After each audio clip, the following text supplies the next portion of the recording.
নারী লোভী প্রতারক হেলালের খপ্পরে সর্বশান্ত হচ্ছে নারীরা। বিধবা সহ বিভিন্ন নারীদের বিয়ে করে হাতিয়ে নিচ্ছেন মোটা অঙ্কের টাকা ও গহনা।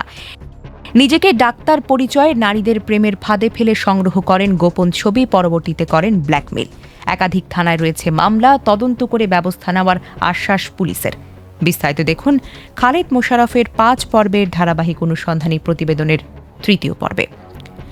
বরগুনা সদর উপজেলার লতাকাটা এলাকার মুসল্লি বাড়ির বাসিন্দা ফজলুল হকের ছেলে এম হেলালের বিরুদ্ধে একাধিক নারীকে বিয়ের প্রলোভন দেখিয়ে প্রতারণা, অর্থ আত্মসাৎ এবং ব্যক্তিগত ছবি ব্যবহার করে ব্ল্যাকমেইলের গুরুতর অভিযোগ উঠেছে।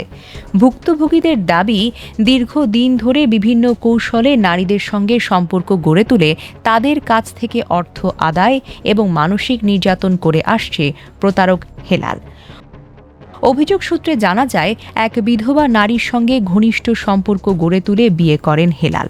বিয়ের পর নানা অজুহাতে ওই নারীর কাছ থেকে 1 লাখ টাকা নেন এবং ঘর থেকে গোপনে নিয়ে যায় গলার স্বর্ণের চেইন। পরে যোগাযোগ বিচ্ছিন্ন করে আত্মগোপনে চলে যান তিনি। ভুক্তভোগী নারী অভিযোগ করেন, সংসারের স্বপ্ন দেখিয়ে তার কাছ থেকে অর্থ না হলেও শেষ পর্যন্ত প্রতারণার শিকার হয়েছেন তিনি।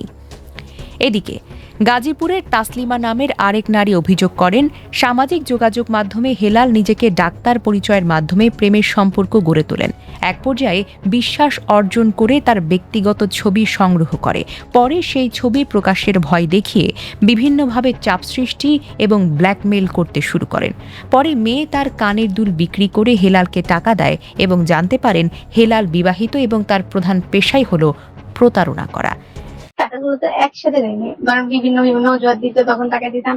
বলতো যে ওর নাকি টাকা বাড়ি আছে, কেরানীগঞ্জ, হাসনাবাদ। দেন আবার বলতো যে ও বিজনেস করে, ও ডিপ্লোমা ডক্টর, ওর ফ্রেশ ফ্রেন্ডের বিজনেস আছে, ওখানে ওই লসে ধরা খেয়েছে, 1 কোটি টাকা লস হয়েছে।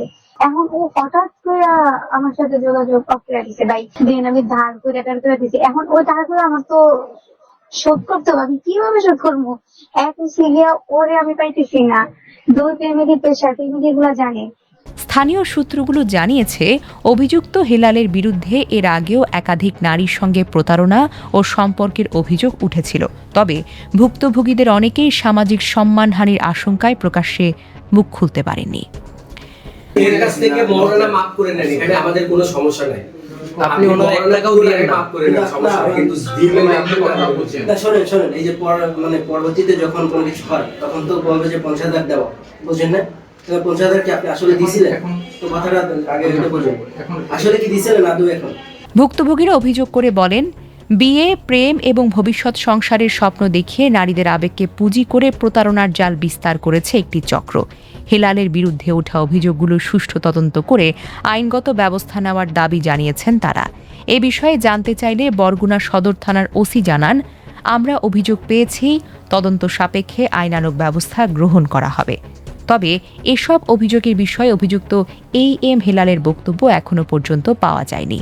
তার সঙ্গে যোগাযোগের চেষ্টা করা হলেও তিনি কোনো রকমের সাড়া দেননি। দর্শক, পরবর্তী পর্বে থাকছে আরও বিস্তারিত, তাই চোখ রাখুন অগ্রযাত্রা প্রতিদিনে।